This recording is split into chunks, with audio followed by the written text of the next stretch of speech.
I can't say that I believe in silver now more than ever, because I've always believed in silver right at the same amount as before. It's a lot bigger than what I can show on the screen. However, I'm going to share with you some very encouraging news about a huge movement in the silver market, and it is physical, big time. And I'm also going to share with you a statistic that is going to blow your mind. Let's talk about it as we explore.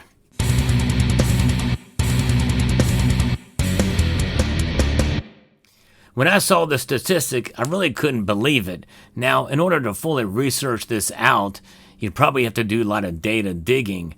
But nonetheless, we'll take it at its word. This is from Heraeus has got some information about what has been going on in the physical silver market.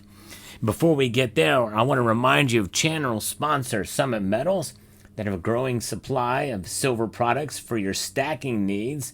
Yes, indeed. They're one of the fastest growing bullion dealers out there, so check them out at summitmetals.com. And I found a unique piece of silver that I'm going to show you later in the video that I think you might not have seen before. If you have, I want you to tell me in the comments section below, but that'll be coming towards the end of the video, so you don't want to miss that. It's a very interesting piece. So let's talk about this latest report from Heraeus.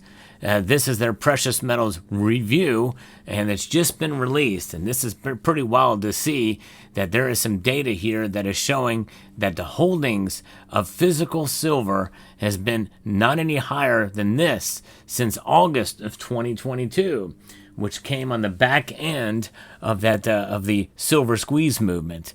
So investors see value in silver is the sub headline here.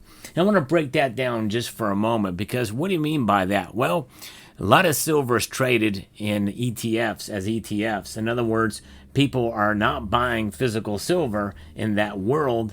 They're buying the exposure to the price of silver. In other words, people that have stocks and stocks and they engage in trading in that area, well, if they want to subvert some risk or move their money around, they may move it to silver. Especially if they want to work against what the other stocks are doing, they get themselves a little bit of the exposure to silver's price. They may buy one of the several very famous and popular ETF holdings like SIL, SILV, or PSLV. So those are the types they may buy. But again, even if it's backed by 1-to-1 like the Sprott's PSLV, you're really not going to be getting silver when you buy those. Most people don't want to cash out for silver. They don't want to take delivery. But there's got to be some silver to back that stuff up, right? Well, net ETF inflows of 990 tons have been made since the beginning of June, all the way up until the 4th of July. Most of the inflows came from the price rallying in the first half of the month. That's about 509 tons worth, followed by a more opportunistic buying and selling as the silver price started to stabilize above $36 an ounce in the second half of the month and in the beginning of July. Now, we're seeing the price now for the second time move above $37 an ounce before pulling back. In fact, with the latest trade news, we very well may see silver's price revisit that $37 an ounce mark.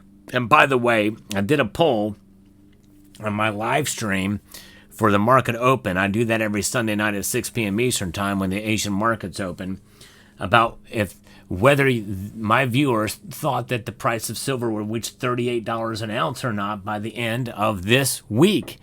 And over 60% thought it would. So that's the sentiment of the community. Most people are pretty bullish on silver, myself included. However, I always have to have a caveat, and I always also want to be contrarian to some level. But I want to be realistic, and right now I believe it's realistic to think that silver has some room to grow, and it looks like most people do. So since the 14th of June, net inflows have amounted to an additional 426 tons.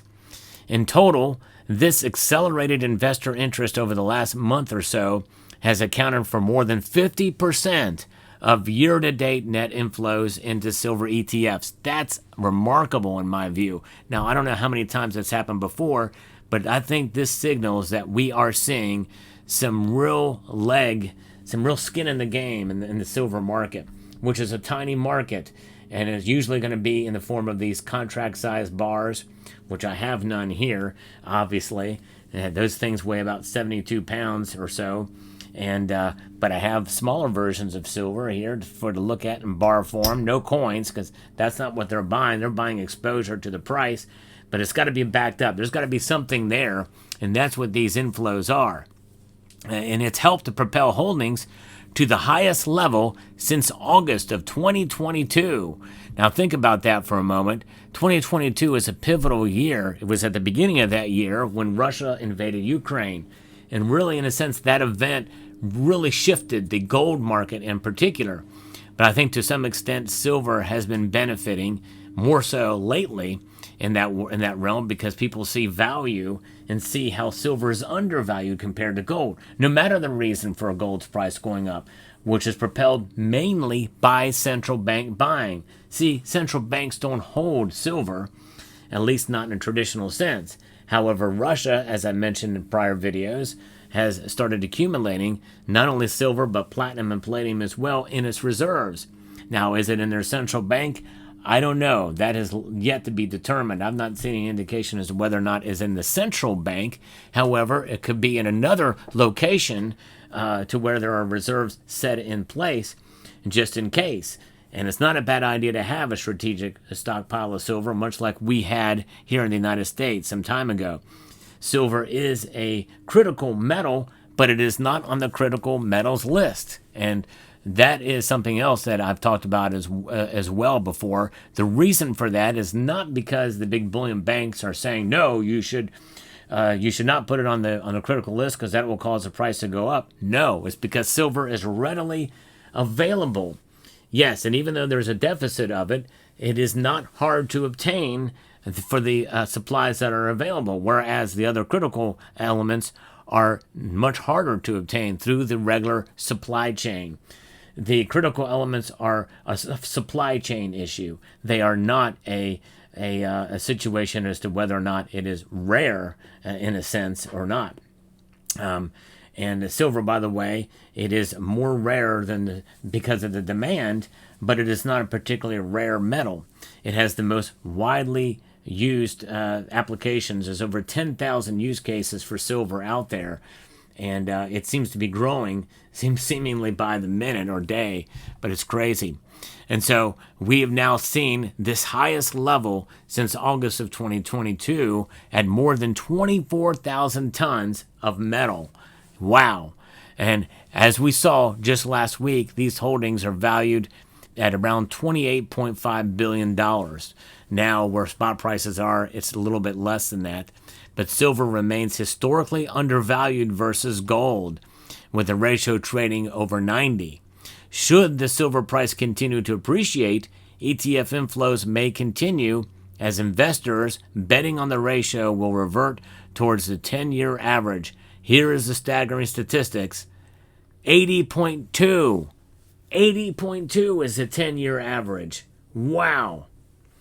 That blows my mind. I thought for sure it would be around the 70 range, maybe the low 70s, maybe the high 60s, because that's where it was before. That just goes to show you just how much the data have been skewed because of the high gold to silver ratio that we've been seeing over the past few years, trading at over 100 to 1 for an appreciable length of time. And now here we are at 90, and hovering right around 90, and that's considered getting much closer to that average of 80.2 over the past 10 years. That's crazy. But again, getting back to that word investment, people are seeing it as an investment, as an undervalued investment. And that, I think, is what could help propel silver's price northward and draw that ratio back down to, I think, maybe even below 80, below that average. Because a lot of people probably didn't think, if you're a smart investor out there or if you're a smart stacker, my guess is the 80.2 ratio over the last 10 years, the average, is probably blowing your mind too. Which means that if it gets back down to 70, well, then that means it's probably valued right about right, or 75. And I still question that number, but nonetheless, this is where we're at. And with silver trading in the high 36 range, or who knows, it may be back above $37 by the time you watch this video. Anything could happen. There's still some volatility in the silver market. We'll see how that plays out. But I thought that was pretty interesting to see all of this physical movement of silver.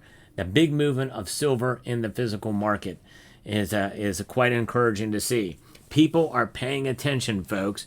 And even though the price may fall back a little bit here and there, in the end, or overall, what we're seeing in the silver market is quite impressive and quite amazing. And I am encouraged, and I still think that means that we're going to see silver prices appreciate. Will it reach my revised goal of $39 per ounce by the end of the year? That remains to be seen, but I think it is quite possible, as a majority of you, at least according to my latest poll in my live chat, I think that we'll see 38 by the end of this week.